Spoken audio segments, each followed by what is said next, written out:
Jésus a écrit de sa propre main, et Spinoza a découvert ce document. Je ne parle pas de textes écrits par des disciples des décennies plus tard. Je ne parle pas des évangiles copiés et recopiés par des moines du Moyen Âge. Non. Je parle des mots écrits par la main même de Jésus de Nazareth. Et ce qui était écrit dans ce document était tellement perturbateur, tellement dévastateur pour l'Église, que Spinoza a payé de sa vie pour l'avoir vu. Avant que vous ne pensiez que c'est impossible, laissez-moi vous poser une question simple. Pourquoi croyez-vous que Jésus n'a jamais rien écrit? Réfléchissez-y bien. Jésus était un maître, un rabbin, un leader religieux qui rassemblait des foules. Les rabbins de l'époque écrivaient. C'était un élément central de leur fonction. Ils laissaient des écrits pour leurs disciples, des registres d'enseignement, des interprétations des Écritures. Mais on vous a dit que Jésus, le plus grand maître de tous, n'a jamais pris une plume, n'a jamais écrit un seul mot. Et vous avez accepté cela sans questionner. C'est surprenant, non? Spinoza, lui, n'a pas accepté. Et ce qu'il a découvert a tout changé. En 1654, 2 ans avant son excommunication, Spinoza a eu accès à une collection privée de manuscrits anciens à Amsterdam.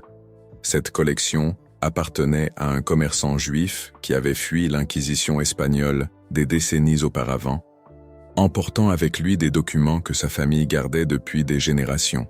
Parmi ces documents, il y avait quelque chose que Spinoza a décrit dans une lettre à un ami proche comme le texte le plus perturbateur qu'il ait jamais vu. Un document qui, selon lui, contenait des mots écrits par la main même de Yeshua de Nazareth. Maintenant, vous pensez peut-être, c'est impossible? Comment un document du 1er siècle aurait-il pu survivre jusqu'au XVIIe siècle? Mais voici ce que vous devez comprendre à propos de la préservation des manuscrits anciens. Le climat sec du Moyen-Orient a préservé des documents pendant des millénaires. Les manuscrits de la Mer Morte, découverts en 1947, datent d'il y a 2000 ans et sont lisibles jusqu'à aujourd'hui.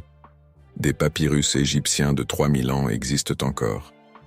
La préservation de textes anciens n'est pas un miracle, c'est de la science. Et plus important encore, l'Église catholique a toujours su cela. Le Vatican possède des archives secrètes avec des documents qui datent de siècles avant le Christ. Ils ont la capacité et les connaissances pour préserver n'importe quoi qu'ils considèrent comme important. La question n'est pas de savoir si des documents anciens peuvent survivre. La question est, pourquoi certains documents disparaissent-ils alors que d'autres sont soigneusement préservés? Spinoza a posé exactement cette question. Calmez-vous, parce que ce que je vais révéler maintenant va à l'encontre de tout ce qu'on vous a enseigné. Il existe une tradition ancienne, supprimée par l'Église mais préservée dans des communautés juives et gnostiques, qui affirme que Jésus a laissé des écrits, pas un, mais plusieurs documents. Ces écrits auraient été confiés à un petit groupe de disciples internes, pas aux apôtres que nous connaissons par les évangiles canoniques. Un cercle encore plus intime, qui gardait des enseignements que Jésus considérait comme trop dangereux pour être révélés publiquement. Spinoza a trouvé des références à cette tradition dans des textes rabbiniques anciens, et quand il a vu le document dans la collection d'Amsterdam, il a réalisé qu'il était devant quelque chose qui confirmait ces références. Le document était petit. Spinoza l'a décrit comme ayant approximativement la taille de 2 mains ouvertes côte à côte. Il était écrit en araméen, la langue que Jésus parlait, et la calligraphie, selon Spinoza, était compatible avec le style d'écriture d'un artisan juif du 1er siècle, mais ce qui a le plus attiré l'attention de Spinoza, ce n'était pas l'apparence physique du document, c'était le contenu. Gardez cela à l'esprit, parce que cela aura du sens bientôt. Spinoza n'a jamais révélé publiquement le contenu complet de ce qu'il a lu. Il avait des raisons pour cela. Mais dans des lettres privées et dans des passages codifiés de ses écrits philosophiques, il a laissé des indices. Le premier indice se trouve dans son œuvre la plus célèbre, l'Éthique. Il y a un passage où Spinoza discute de la nature de Dieu et affirme que Dieu n'est pas un être personnel qui intervient dans le monde, mais la substance même de l'univers. Cette idée n'était pas originale de Spinoza. Il l'attribuait à des sources anciennes. Et dans une lettre, Il a mentionné que cette compréhension de Dieu venait d'enseignements qui précédaient le christianisme institutionnel. Spinoza suggérait que Jésus enseignait une vision de Dieu radicalement différente de celle que l'Église promouvait, une vision qu'il a trouvée écrite de la propre main de Jésus. Le deuxième indice se trouve dans la façon dont Spinoza traitait la figure historique de Jésus. Spinoza n'a jamais attaqué Jésus directement. Il attaquait l'Église, les dogmes, les institutions. Mais au sujet de Jésus, il écrivait avec un respect presque révérencieux, l'appelant le plus sage des hommes, disant que Jésus comprenait des vérités que ses disciples ont déformées. Pourquoi Spinoza aurait-il cette attitude s'il n'était qu'un critique de la religion? Pourquoi séparerait-il si soigneusement Jésus de l'Église qui prétend le représenter? Parce que Spinoza avait lu quelque chose qui montrait qui Jésus était vraiment, dans ses propres mots, et c'était complètement différent de ce que l'Église enseignait. Maintenant, je dois vous parler du troisième indice, et c'est le plus perturbateur. Dans les dernières années de sa vie, Spinoza a travaillé sur un texte qu'il appelait son œuvre finale. Ce texte n'a jamais été publié, n'a jamais été retrouvé. Selon les témoignages de personnes proches de lui, Spinoza l'a détruit peu avant de mourir. Pourquoi un philosophe détruirait-il sa propre œuvre finale? La réponse la plus probable est que le texte contenait des révélations que Spinoza considérait comme trop dangereuses pour être publiées après sa mort. Des révélations qui pourraient mettre en danger des personnes qu'il aimait. Des révélations sur ce qu'il avait lu dans ce document à Amsterdam. Spinoza savait que l'Église avait de longs bras. Il savait que l'Inquisition opérait toujours dans toute l'Europe. Il savait que, même après sa mort, ces mots pourraient avoir des conséquences pour les autres. Alors, il a brûlé la vérité pour protéger les vivants. Mais tout n'est pas perdu. Il existe un détail que peu connaissent. Spinoza avait un ami proche nommé Louis Meyer. Cet ami était médecin et aussi philosophe. Et Meyer a conservé des correspondances de Spinoza qui n'ont jamais été publiées officiellement. Ces correspondances ont été transmises de génération en génération dans la famille Meyer. Certaines ont été vendues à des collectionneurs. D'autres ont disparu.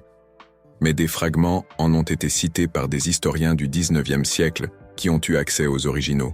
Dans l'un de ces fragments, cité par l'historien allemand Kuno Fischer en 1865, Spinoza mentionne avoir vu un document où Jésus affirmait que le royaume de Dieu n'est pas un lieu, mais un état de compréhension, que le salut ne vient pas de l'extérieur, mais de l'intérieur, qu'il n'y a pas de médiateur nécessaire entre l'homme et le divin.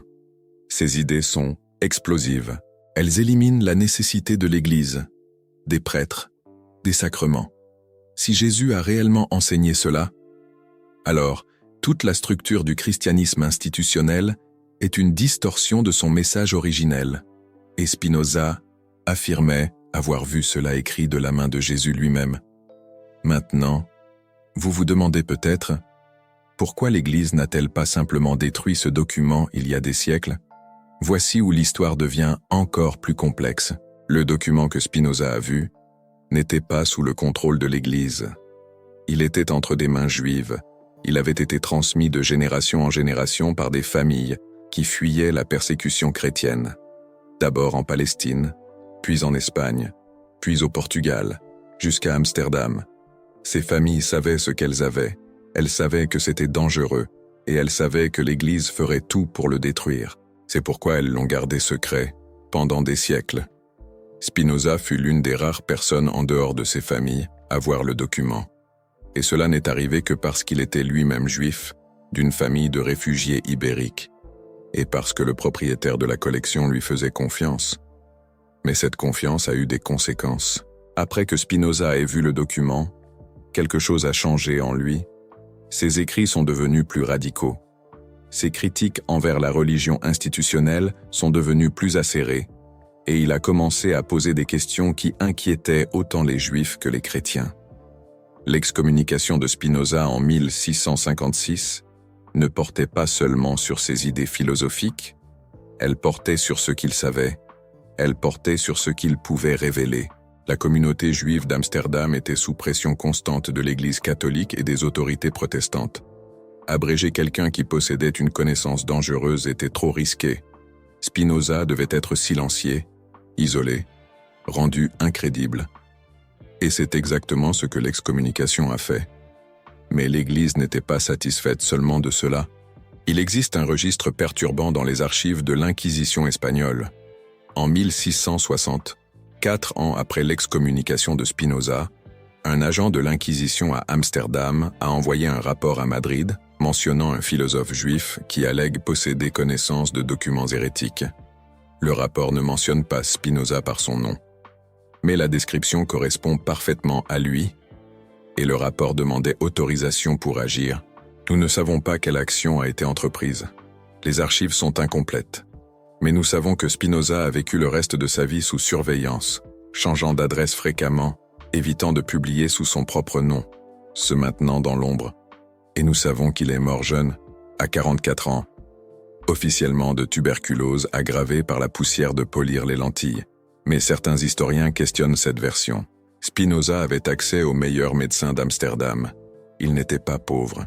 Et la tuberculose, bien que sérieuse, tuait rarement aussi rapidement quelqu'un de son âge sans signe préalable, grave.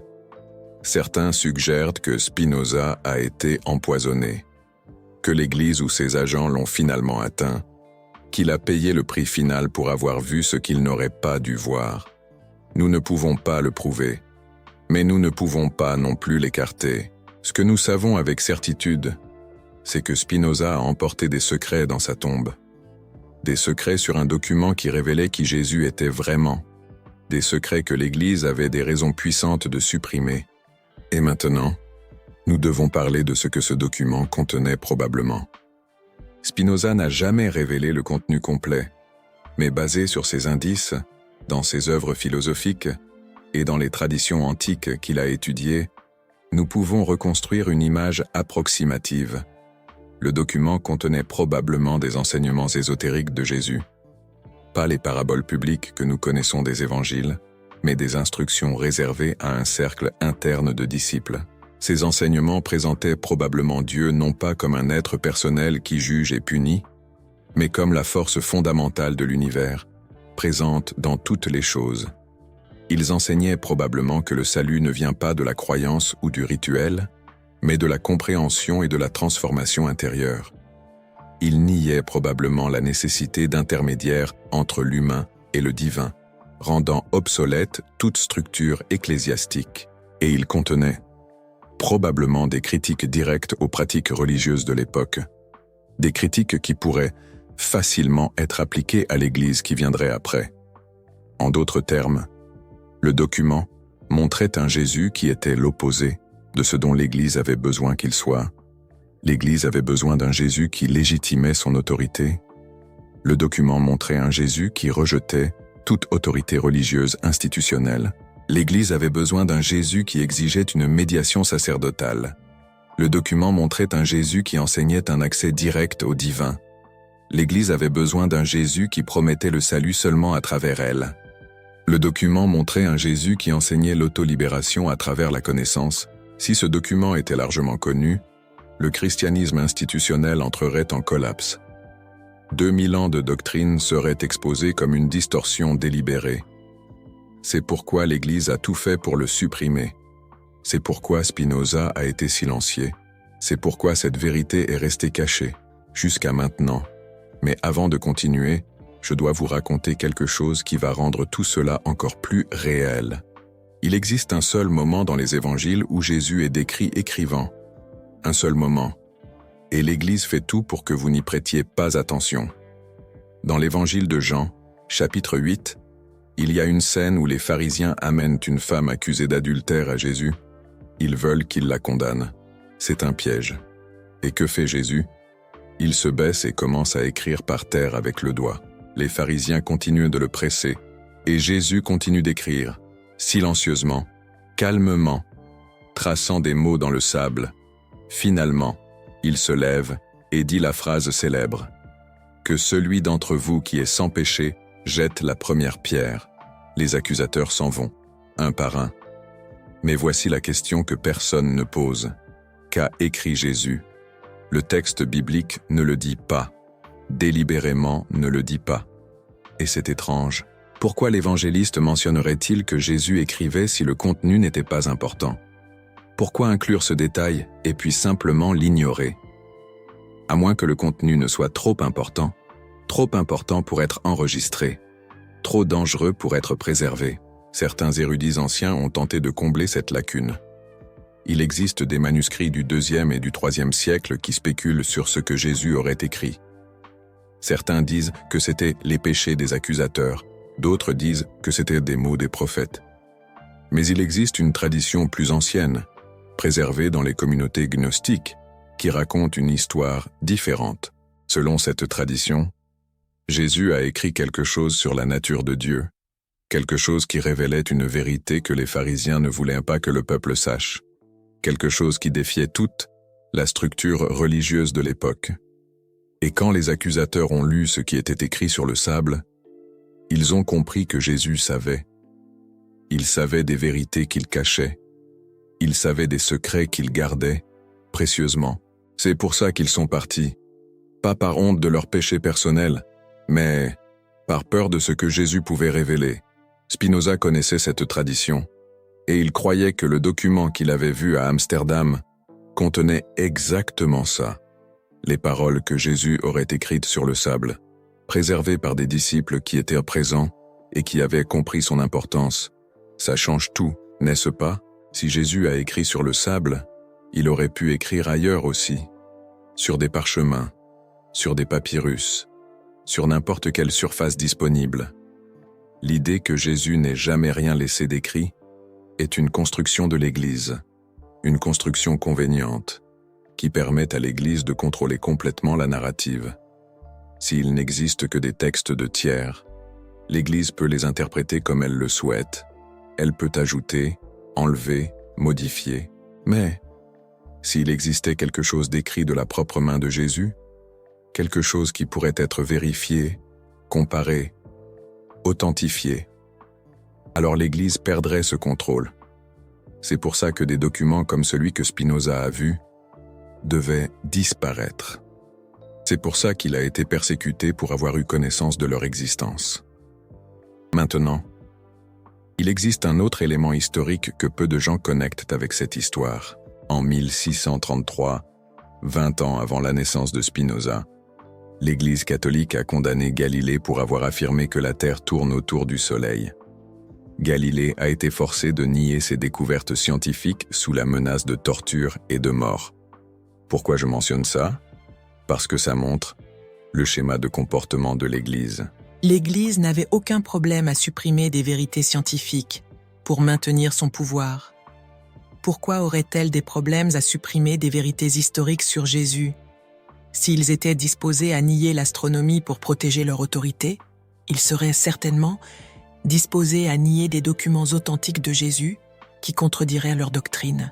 Spinoza est né dans ce monde, un monde où la vérité était dangereuse, un monde où questionner coûtait la vie.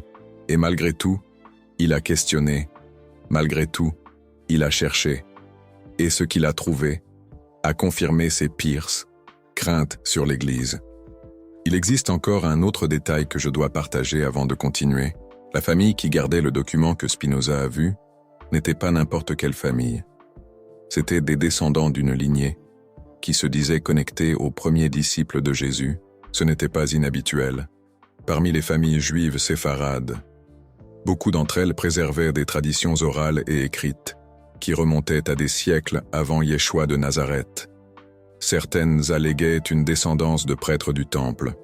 D'autres, scribes et de maîtres de la loi, la famille d'Acosta, spécifiquement, alléguait que leurs ancêtres avaient fait partie d'un groupe de juifs qui avaient accepté les enseignements de Jésus sans accepter la version que Paul et l'Église postérieure avaient créée.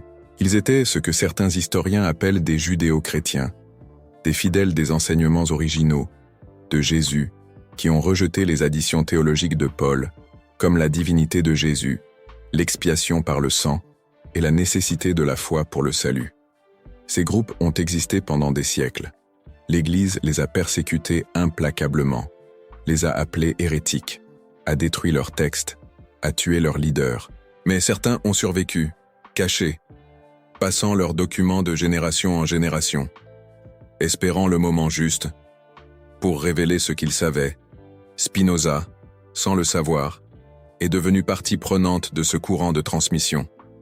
Il a vu le document, a absorbé son contenu et a incorporé ses idées dans sa philosophie. L'éthique de Spinoza n'est pas seulement de la philosophie abstraite, c'est la distillation d'enseignements qui remontent au propre Jésus, des enseignements que l'Église a tenté d'effacer de l'histoire. Maintenant, je dois vous raconter ce qu'il est arrivé au document après Spinoza. La collection où Spinoza a vu le manuscrit appartenait à un homme appelé Isaac da Costa.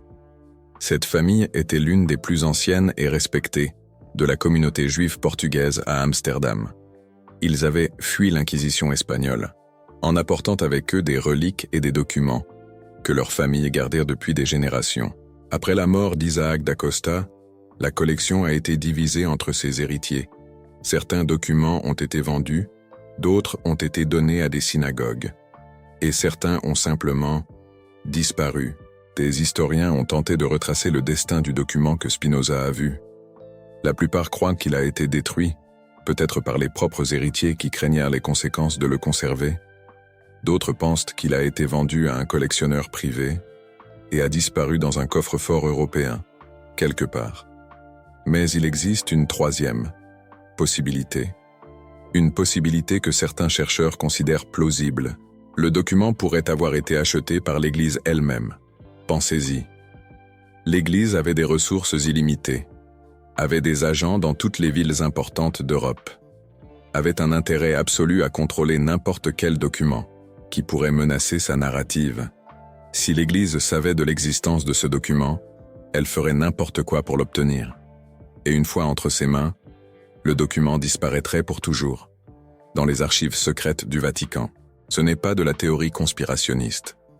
L'Église admet ouvertement qu'elle possède des archives qui n'ont jamais été ouvertes au public, des documents qui sont considérés comme trop sensibles pour être révélés, des manuscrits qui restent enfermés depuis des siècles. Ce que ces archives contiennent exactement, personne ne le sait avec certitude, mais leur existence est un fait documenté, et si le document que Spinoza a vu est là, il ne sera jamais révélé. L'Église n'a aucun intérêt à détruire sa propre fondation. Maintenant, je veux revenir à quelque chose que j'ai mentionné avant. Spinoza a détruit son œuvre finale avant de mourir. Mais il a aussi fait quelque chose d'autre.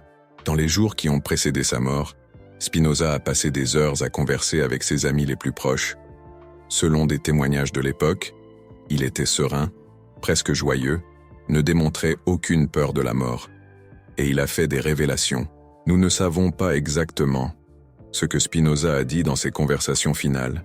Les amis qui étaient présents n'ont jamais enregistré les détails. Mais nous savons qu'ils sont sortis transformés. Certains ont abandonné complètement la religion. D'autres ont changé radicalement leur vision du monde. Spinoza a partagé quelque chose de puissant. Quelque chose qu'il avait gardé pendant plus de 20 ans. Quelque chose qu'il ne s'est senti libre de révéler que quand il savait que la mort était proche. Et ce quelque chose incluait probablement des détails sur le document qu'il avait vu. Le document écrit de la main de Jésus. Il existe un passage fascinant dans les écrits d'un des amis de Spinoza, Járig Jeles. Après la mort de Spinoza, Jeles a écrit une préface pour une édition posthume des œuvres du philosophe. Dans cette préface, il mentionne que Spinoza possédait la connaissance de vérités anciennes, qu'il n'a révélées qu'à peu de personnes. Jeles ne donne pas de détails, mais la référence est claire. Spinoza savait des choses qui ne figuraient pas dans ses livres publiés, des choses qu'il ne partageait qu'oralement, avec des personnes de confiance, et ces vérités anciennes incluaient probablement ce qui était écrit dans le document de Jésus. Maintenant, je veux vous montrer comment cela se connecte avec des découvertes modernes.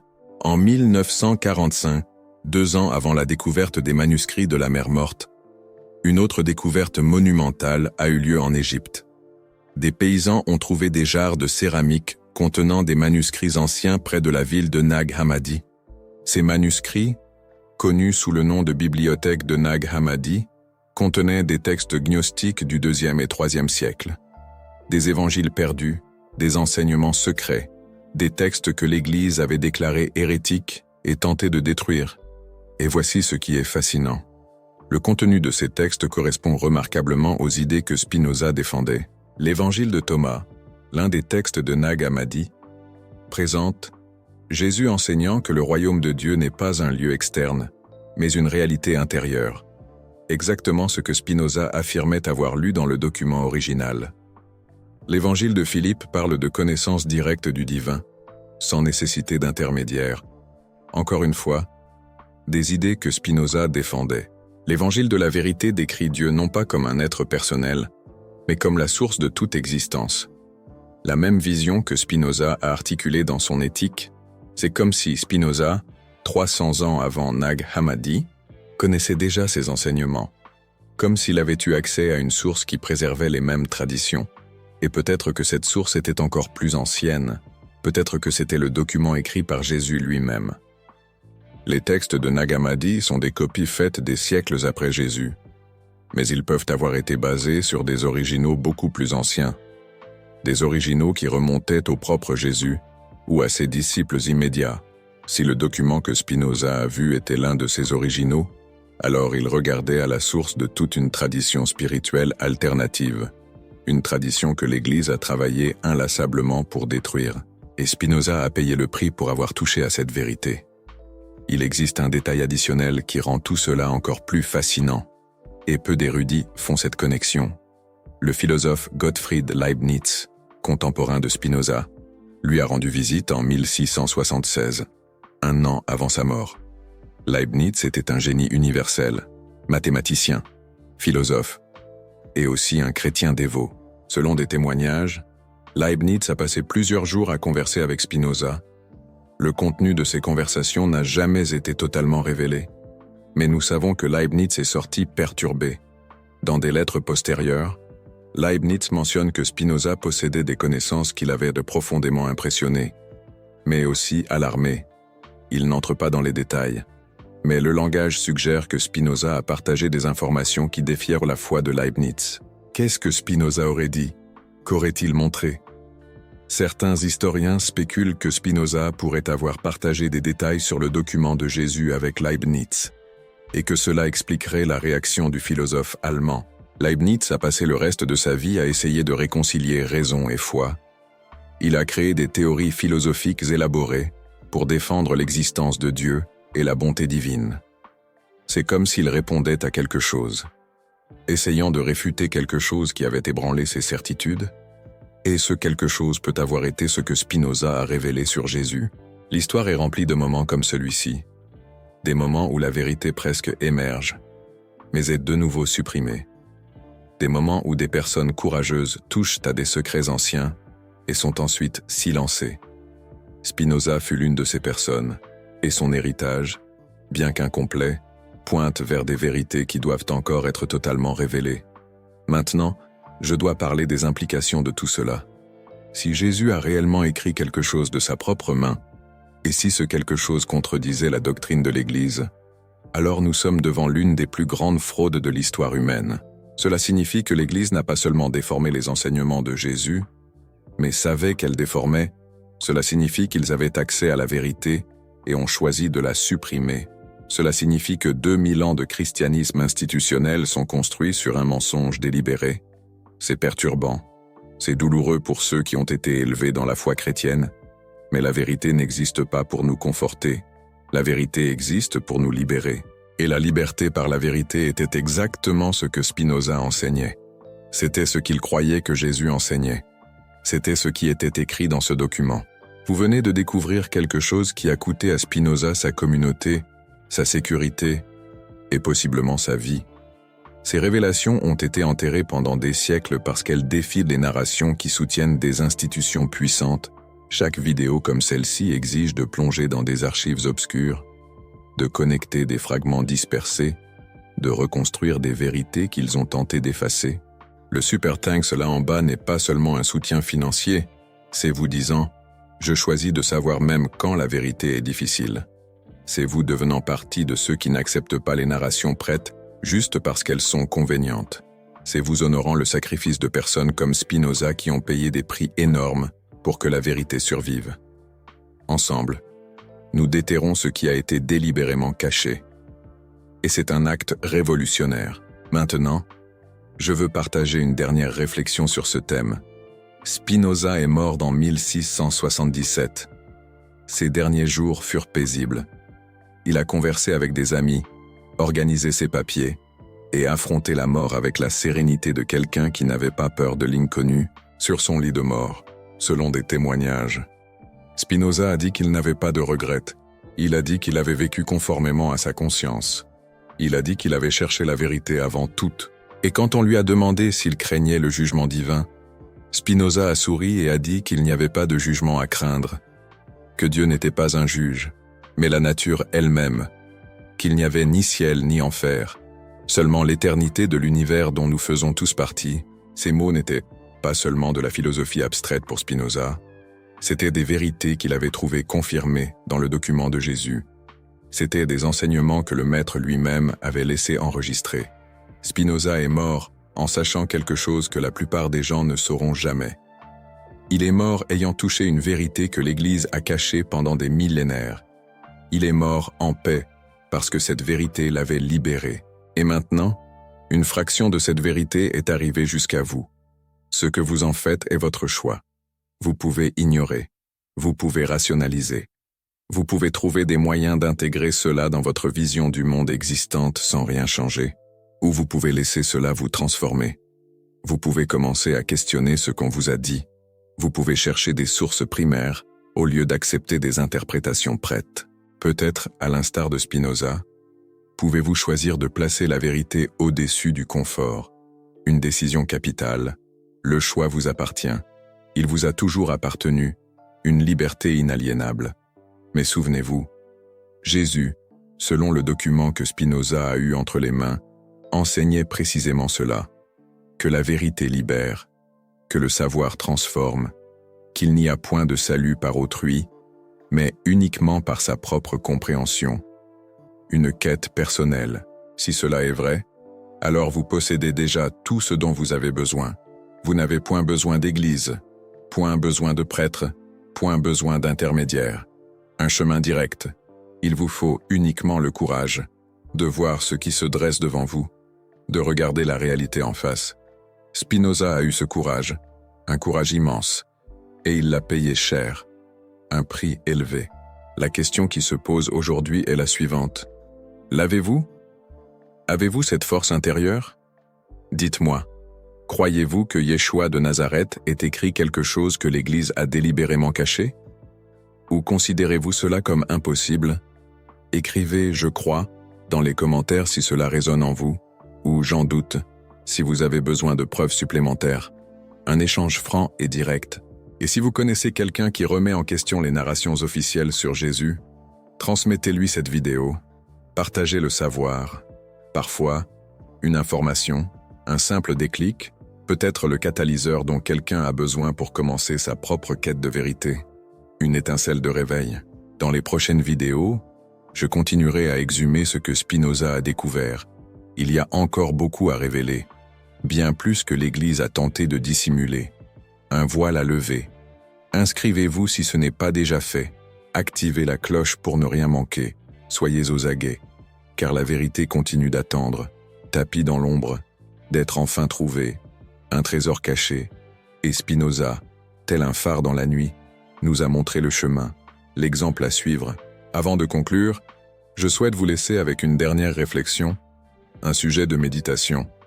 Les archives du Vatican, un véritable labyrinthe de savoir, contiennent des millions de documents. Certains datent de plus de 1000 ans, d'autres sont encore plus anciens, acquis de collections privées au fil des siècles. Une mémoire millénaire. Que recèle-t-elle exactement? Quelle vérité? Sur Jésus, sur les premiers chrétiens, sur la formation de l'Église, sont enfermés dans des coffres que nul ne peut consulter. Des secrets bien gardés. Peut-être que le document que Spinoza a vu se trouve parmi eux. Peut-être est-il précieusement conservé dans quelque archive secrète, en attendant le jour où l'Église décidera qu'il est sûr de le révéler. Ou peut-être a-t-il été détruit à jamais, ses cendres mêlées à celles de tant d'autres textes que l'Église a brûlés au cours des siècles. Une perte irréparable. Nous ne le savons pas. Un mystère persistant. et peut-être ne le saurons-nous jamais. Un horizon incertain, mais nous savons, nous sommes certains, que Spinoza a vu quelque chose qui a changé sa vie à jamais, quelque chose qui a confirmé ses soupçons sur l'Église, quelque chose qu'il a jugé suffisamment important pour tout risquer. Un engagement total. Et maintenant, vous savez, vous êtes conscient que ce quelque chose a existé, qu'un document écrit de la propre main de Yeshua de Nazareth a pu survivre pendant des siècles, que l'Église a pu supprimer les propres paroles de l'homme qu'elle prétend adorer. Une ironie amère. Cette connaissance, cette clé, vous appartient désormais. Faites-en ce que vous voulez. Usez de votre libre arbitre. À la prochaine vidéo, pour de nouvelles révélations.